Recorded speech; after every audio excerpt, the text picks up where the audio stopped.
नमस्कार, स्वागत है आपका नेटवर्क न्यूज में। आपके साथ मैं हूं सपना दुबे।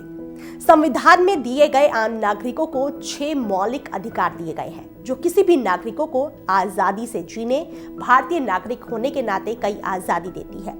इन्हीं में से एक अधिकार है सांस्कृतिक तथा शिक्षा संबंधित अधिकार। भारतीय संविधान में अनुच्छेद 29 और अनुच्छेद 30 में संस्कृति तथा शिक्षा संबंधित अधिकार को 2 अलग अलग भाग में बांटा गया है। पहला जानेंगे कि क्या कहता है अनुच्छेद 29, लेकिन उससे पहले आप चैनल को सब्सक्राइब जरूर कर लें, साथ ही बेल आइकन को जरूर दबाएं, जिससे हर अपडेट आप तक पहुंच पाए। अब आपको बताते हैं कि अनुच्छेद 29 में अल्पसंख्यकों के हितों की बात की गई है। ये अल्पसंख्यक 2 कैटेगरी में बांटे गए हैं, पहले धार्मिक आधार पर और दूसरा भाषाई आधार पर। संविधान के अनुच्छेद 29 में दोनों ही तरह के अल्पसंख्यकों को अपनी संस्कृति और भाषा की विरासत को सहेजने और उसका अनुसरण करने की आजादी दी गई है।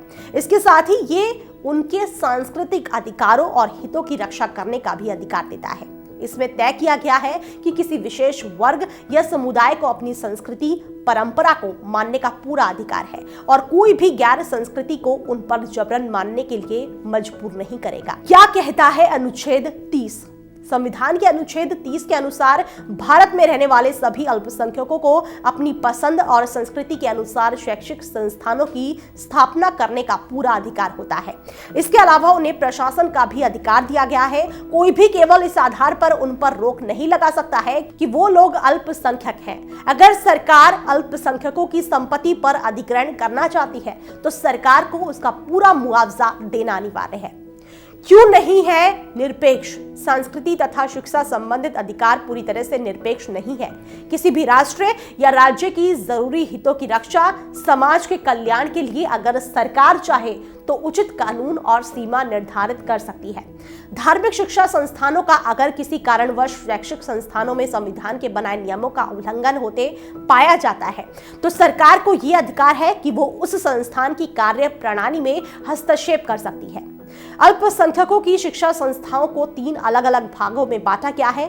पहला है वो शिक्षा संस्थान जो राज्य सरकार से आर्थिक सहायता लेते हैं और इन्हें राज्य सरकार द्वारा मान्यता प्राप्त है।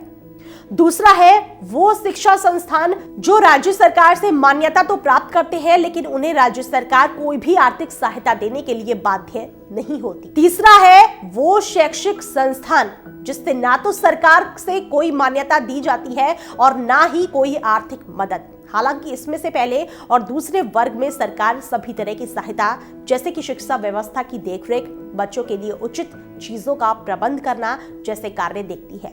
लेकिन तीसरी श्रेणी में आने वाले शैक्षिक संस्थान को सरकार किसी भी तरह की कोई सहायता नहीं देती है, लेकिन फिर भी उन्हें सरकार के बनाए गए नियमों को मानने के लिए बाध्य होना होता है। ये भारत के आम नागरिक को दिए गए 6 मौलिक अधिकारों में से एक है संस्कृति तथा शिक्षा संबंधित अधिकार। फिलहाल के लिए इतना ही। बाकी ऐसी और वीडियोस के लिए आप चैनल को सब्सक्राइब करना ना भूलें। आप देख रहे हैं नेटवर्क न्यूज।